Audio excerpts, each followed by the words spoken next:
together with COVID and Rashid of grade 5. Part of comparing teams, take you on a wide across of creative ensemble Abhinandana and Guesto. The former began the spree of showering plaudits on students' holistic achievements through holistic approach, while the latter showcases the stirring masterpieces from a rich collection of theatre arts, landscape, students, staff and management of Sri Prakash Synergy Schools, Pettapuram and Kakinada. We cordially extend our heartfelt welcome to you all to the two grand events.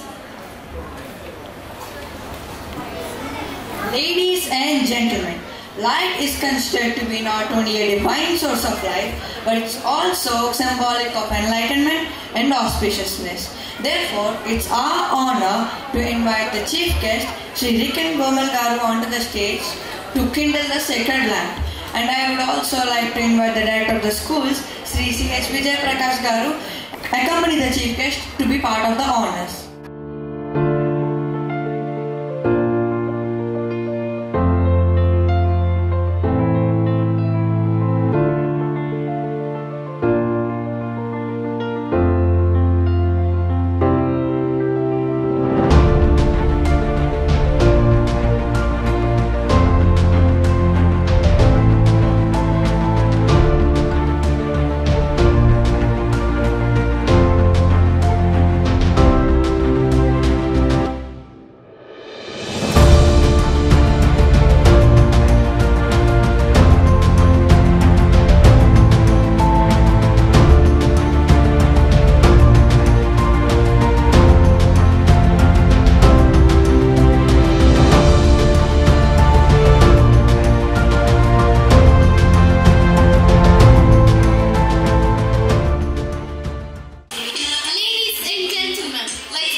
Can defy enormous academic challenges and obviously highlights the glorious path of the students' upward scholastic trajectory, powered by a holistic approach.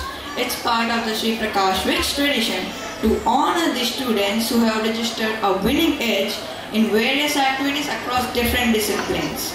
Of course, the incredible memories the students make in school as they progress in their academic journey lies as a timeless treasure of the heart. Abhinandana embraces such a loving and caring gesture in recognizing the growing talents of the students and their academic persona.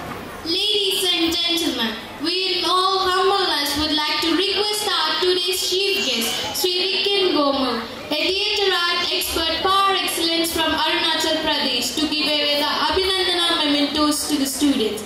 Further, we gladly invite the director of Sri Prakash Synergy Schools, Sri C.H. Vijay Prakash Sir, to add his touch of elegance by giving away the Abhinandana mementos to the students.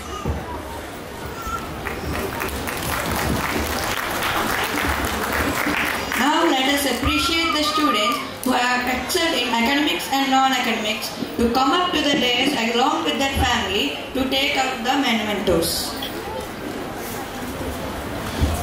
I think Vikan will be speaking in the Gusto part.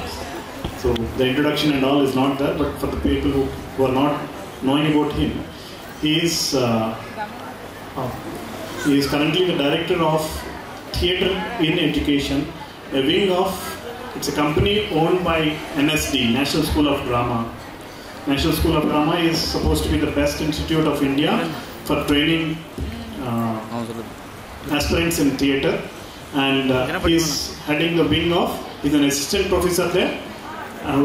He teaches theatre to the students out there, as well as he heads the wing of theatre in education. So he was also a part of 3 workshops in Sri Prakash Synergy School and Sri Prakash at Micropeta from past 15 years. Long association we had with him, and he also was mentioning in the lunch, during the lunch, that all his firsts, like the first workshop what we did in Sri Prakash was the first one. 2009 we did it in Micropeta. That was the first workshop he attended, which from then on he was attending a lot of workshops. Later on his first career started in Telugu only again in Hyderabad Central University, University of Hyderabad. And again his closest friend is Shiva, an alumnus of Sri Prakash. So he has a lot of association with Sri Prakash. That's what I was mentioning. I just wanted to brief you about him so that you will also be knowing, because in Gusto, only he'll be talking during time of Gusto, so I didn't want just a brief introduction about Riken. Thank you, Riken, for being with us. Kartikeya Lenin K, LKG, who has reached 2nd place in the academics for 2023 and 2024.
you.